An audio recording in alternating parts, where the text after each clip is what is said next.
слова. First of all, let me comment upon your words. Да-да, я говорю по-русски, так что... Да, Да. Дело в том, что мне кажется, что русская душа такая большая и так много носителей русской души, что мы вряд ли можем говорить о каких-то типических качествах. It seems to me that the Russian soul is so big and there are so many people with the Russian soul that we can hardly ever generalize and talk about typical features of the Russian soul.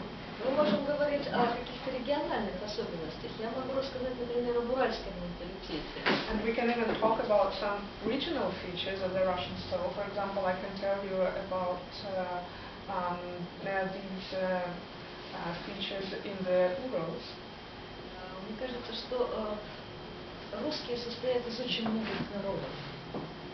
Что русские это не один народ, а очень много народов внутри народа. Знаете, как вот набор конфет большой. Но это везде то же самое, но душа, радость жизни, это входит. А как она там, каждый регион себя чувствует и expression his own culture, но радость жизни. Поэтому это мотивация жизни. Народ очень сильный. Он не может жить в депрессии. Это невозможно. Но тем не менее я теперь отравлю, если позволите. Now to come back to your question about trauma. Может ли страна, пережившая революцию, пережившая то, что у нас называется Великой Отечественной, пережившая перестройку, не быть травмированной? So do you think the country which survived so many traumatic events, including the Great Patriotic War, Perestroika and many other events, can this country be not haunted and traumatized? Для того, чтобы у нас, скажем, можно было говорить о демократии европейского образца, нужен хотя бы какой-то исторически обозримый промежуток благополучия и стабильности.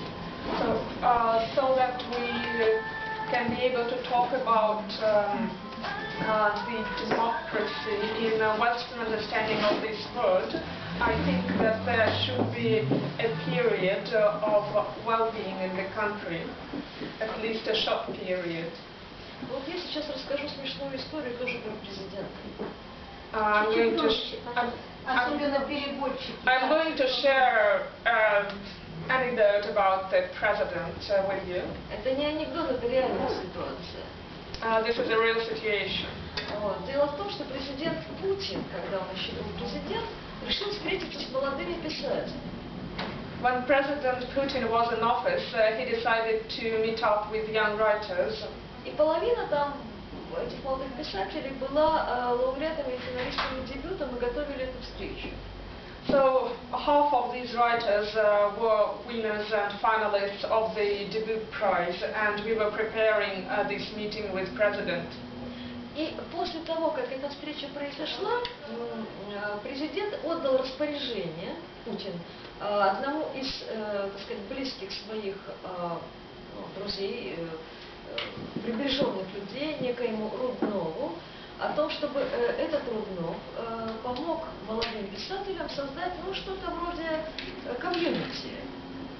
So after this meeting took place, President Putin told one of his close friends, Rudnov, to set up a sort of community for these young writers. Ну и, собственно говоря, им нужно было оборудовать офис и купить компьютеры. So basically what was necessary is to set up an office and to buy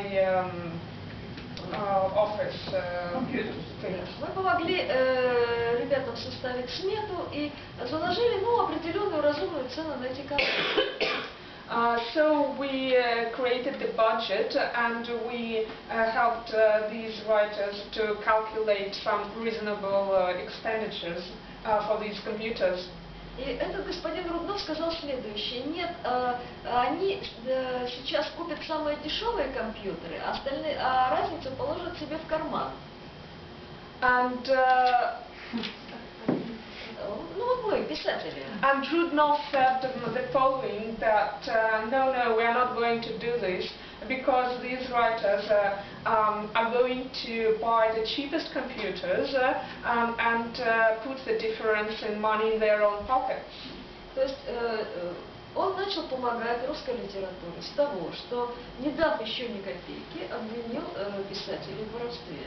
So basically how he started to help the Russian writers, without giving a penny to them, he started accusing them of stealing the money. В конце концов, он нам сорвал все. After all, he screwed up everything. То есть прямое распоряжение президента There was a direct order from the president. было категорически торпедировано нежеланием этого Руднова сделать хоть что-то. And Rudnov was very reluctant to do anything to help us. Вот вам, пожалуйста, травма. So this is the trauma that you can see taking place in reality. Вот он травмированный, этот Руднов, правда? Ну, то есть он же сумасшедший на всю голову. So Rudnov can be considered sort of a crazy person if he thinks like this. Очень большой человек в Санкт-Петербурге. And he is a very big person in St. Petersburg. А травмирован он именно тем, что он постоянно, бедняга, работает в условиях, скажем так, непросчитываемой нестабильности. So we can say that he is a traumatized person because he has to work in conditions of uncalculated instability.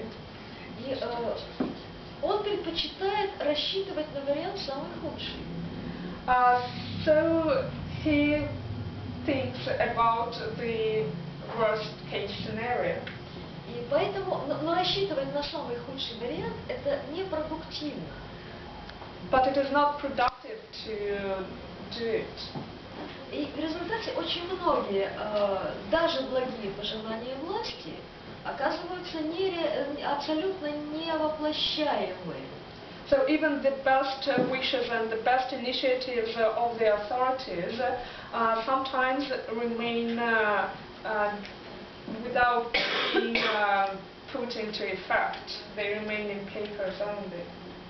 И может ли быть нетравмированное население страны, если за последние 15 лет 7 раз менялись деньги? Они были разными. And do you think the population of my country cannot be traumatized if for the last years money, the banknotes, have been changed 7 times? И не так, как доллар, когда одна сотня и другая сотня равным образом действуют. And it is not like a dollar when you have a one-handed banknote and another one-handed banknote with a different design and they are similar in their value. А так, что валюта меняется в течение нескольких дней. So the currency is actually being changed within a few days. Могут быть такие деньги сильными и стабильными? Do you think this kind of money can be strong and stable? Это просто психологически невозможно. It's just impossible on a psychological level. Поэтому в русской литературе всегда есть некое оптическое смещение, другой угол зрения, учитывающий вот эту нестабильность нашей жизни. So in the Russian literature we can witness this illusion which takes into account this instability of our life. That's just a good point to come in. Good time to come in with another question before we turn to 2017. But I just wanted to change the subject.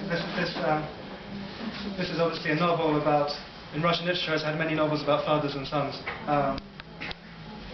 The novel that we heard